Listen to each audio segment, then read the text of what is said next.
ছেলে মনে হয়।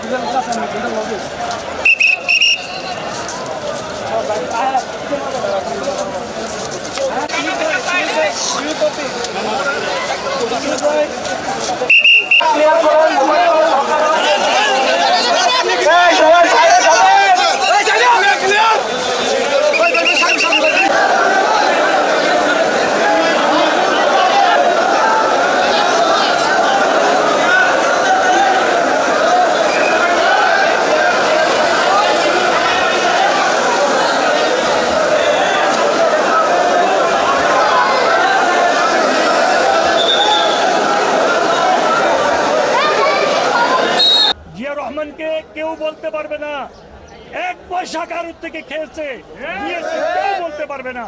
জিয়া রহমানকে বলতে পারবে না কেউ মিথ্যা কথা বলেছে, জিয়া রহমানকে বলতে পারবে না কোনো অবিচার অন্যায় করেছে।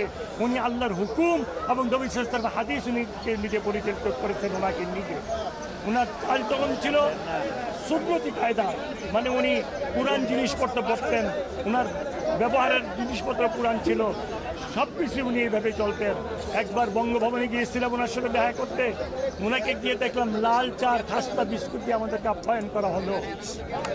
এবং ওনার পরে ছিল একটা কোট, যে কোটটা মনে হলো যে 15-20 বছরের পুরানো। ওনার পায়ে যে জুতা ছিল, যে জুতাও মনে হলো 15-20 বছরের পুরানো। এখন রাষ্ট্রপতি ছিল, এই জন্যই তো ওনাকে হত্যা করা হয়েছে। ওনার মতো লোক যদি আল্লাহ পাক আমাদেরকে দান করেন, ইনশাআল্লাহ আমাদের জন্য অনেক ভালো হবে। আপনারা দোয়া করেন।